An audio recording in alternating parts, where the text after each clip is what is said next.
Hello everyone, it is Marc Berman from TV Media Insights. It is Thursday, January 10th.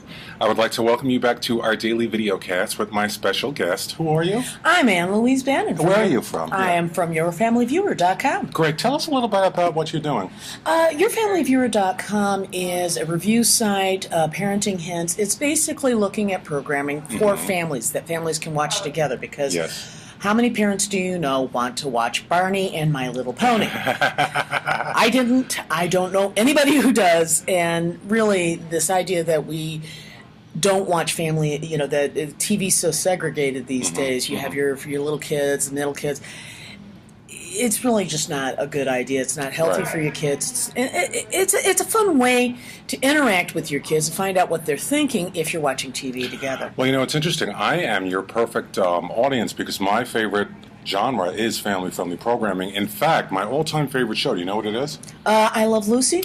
Well, you're very close. You're very close. Actually, Lucy's my favorite sitcom. I have to go with The Waltons as my favorite drama. Oh, yeah, I like is. family dramas. Now, we're coming to you, of course, from the Winter Press Tour in Pasadena, California. We are in the lobby, sort of like in this very shining S hotel. Isn't it a little bit like The Shining?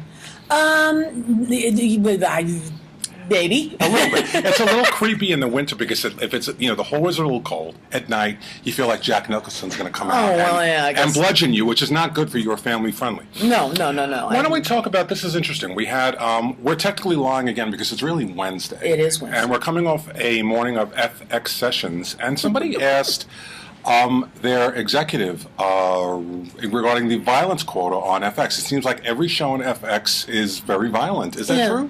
Yeah, a lot of them are. I have to concede. I mean, our colleague Ellen Gray was saying, you know, even as an adult, she's just getting overwhelmed by the body counts in these shows. Yes. And it's not so much that a body count or violence on TV is bad. I think Mr. John Landgraf, the president of FX, was very thoughtful in his responses to these questions. In addition, I think he also made an excellent point that they are really working very hard to segregate this programming into the later hours. Yes. It doesn't mean kids still aren't watching them, unfortunately, but he does seem to have the research to justify that most of them are not.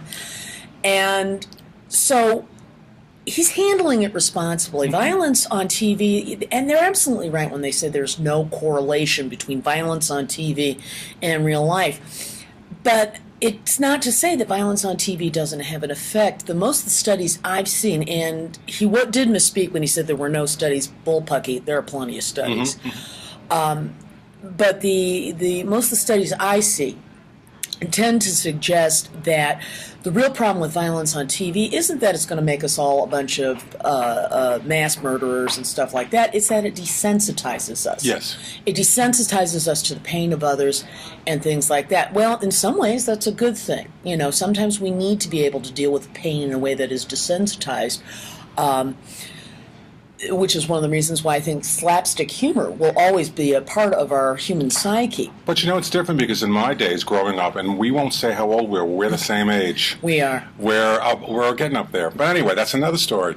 When we were growing up, one of my favorite shows, I wasn't always huge on like the crime solvers, but I was a big fan of Mannix. And I loved Mannix. They never really showed, I mean, it was violent, but they didn't show any gore, whereas if you watch a show now, some of them are very hard to watch. Now, let me ask you this. One of the sessions was on a new drama coming up on FX called The Americans. Have you seen the pilot? I haven't seen it yet, but the clips certainly look very interesting. It looks like a really well thought out, interesting show about a very interesting period. Yes. As much as I hate to say it, our history. Right.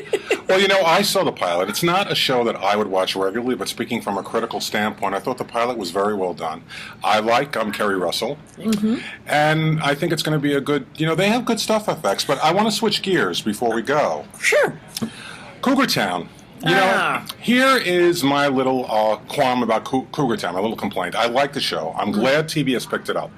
I get a press release from, or not a press release, just like an email from TBS saying that it did 2.2 million viewers for its debut on TBS. What does it mean? Can you put it into context? So here's the context. It was disappointing. Do you watch it? No, I don't. I really did not like the pilot. I was very put off by it. Oh, thought it was 3 years ago. Yeah, 3 years ago. Yeah. And sometimes when that happens, I just don't get a chance to get back at it. Right. And I've heard very good things about it. But overall, it really doesn't sound like the kind of show I'd be that interested in anyway. It's not the sort of thing I tend to find funny. But that being said, I've heard it's very well made. It just has not found its audience. I think TBS, even if it was quote-unquote disappointing for TBS, it's still a good fit for that. Well, network. It is. I mean, their last 2 sitcoms, Sullivan and Son and Men at Work, opened at similar levels. Now, speaking as a former researcher, given all the hype and all the publicity and all the promotion, should have started stronger. It wasn't a bust. It wasn't a hit. It's in the middle. It's one of those shows that, unfortunately, will never have a mass audience. And on a final note, which is very interesting from a research perspective, when it was on ABC and it aired out of Modern Family, which, do you watch Modern Family? I want to. It's, again, another one of those ones. I really like the pilot. Yeah. Got to be the tough decision show that year. Yeah. It really was. Well, when it aired out of Modern Family on a regular basis, I would say it brought in about 6 million viewers. And of course, when you go to TBS, it's a different platform. You can't expect the same sized audience. But 2.2 million viewers, or about what it did, was modest. Could be better. It could be better, but I don't know that the TBS people are that disappointed. I think TBS will give it a chance to grow and build some audience. Yeah. And let's be real, Men at Work was an okay show. I didn't find it that good. Right. But I did like Sullivan and Son. Very fun show. Yes. And I wish the best for the gang over in... so do I. They're good people. It's a good show. They're fun. TBS is the Turner people are the best, I have to tell you. Now, we're going to head off momentarily to... We're going to go check out Netflix, dear. We're going to check out Netflix, so we'll talk about that later in the week. How about that? Okay, great. Well, thank you very much, Thank Anne you. Louise Bannon. Thank you, Mark, and I'm looking forward to doing this again sometime soon. I'm enjoying it. I'm here till next Tuesday, so we have a few more days. We're here all week, folks. We're here all week. Well, thank you very much for joining Ann and I on this daily videocast, and I will be back with more news about my favorite medium, television, tomorrow. Signing off, Marc Berman and... Anne Louise Bannon. So long.